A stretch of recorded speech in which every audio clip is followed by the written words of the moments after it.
So I want to talk about an issue that has been plaguing my tenure as a parliamentarian, as well as my predecessor, Mr. Phil McColman. I wrote a letter to Minister Hajdu on December 21st, 2001.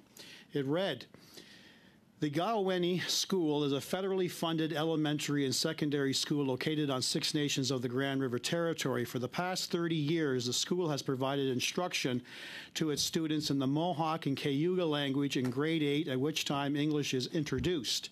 There has been an application for funding in progress for several years for a new school to be built. The school is currently operating out of a privately owned lacrosse arena, and their need for a new building is urgent. The landlord has been extremely accommodating. However, the lease is subject to annual renewal. Therefore, the space is not secure and, most importantly, certainly not adequate for a school. The classrooms are cramped with no running water, and the majority do not have windows.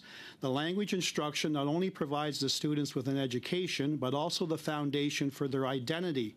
No doubt you will agree that providing financial support for the construction of the school will also help to fulfill our collective commitment towards truth and reconciliation, most specifically the preservation and revitalization of Aboriginal languages and cultures.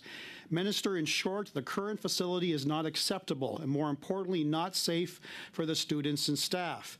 They have been without a proper school for over 30 years. It's been long enough. The school has the support of Six Nations Council and a shovel-ready project which should be funded. I look forward to your reply." Well, I didn't get a reply.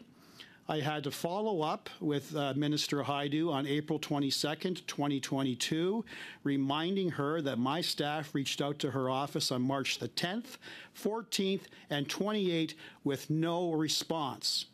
This project is now just under $30 million to properly fund. When we were asking for federal funding, the cost was just over $10 million. Because of Justin Trudeau's inflationary policies, we have now almost tripled the cost. Justin Trudeau has spent close to $21 billion on consultants, but can't seem to find the money to fund this particular school.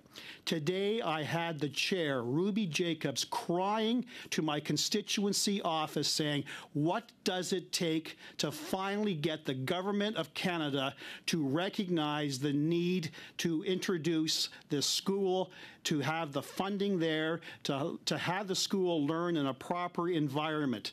What are you going to tell my constituents? What are you going to tell the parents of the children? What are you going to tell the chair who is crying? When are we going to receive the funding?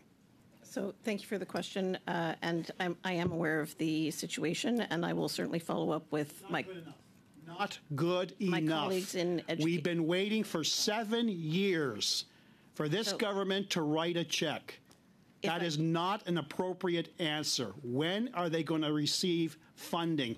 3 years ago, actually 2.5 years ago, Minister Miller attended on site. We had the press there. We had all kinds of stakeholders there. We were thinking that Minister Miller was going to deliver that long-awaited check. All that Minister Miller had to say was, "I'm sorry, I don't have the best news for you. Be patient. We are working on it. There are other priorities in our department, but you will eventually receive the funding." That was almost 2.5 years ago. When will you write the check?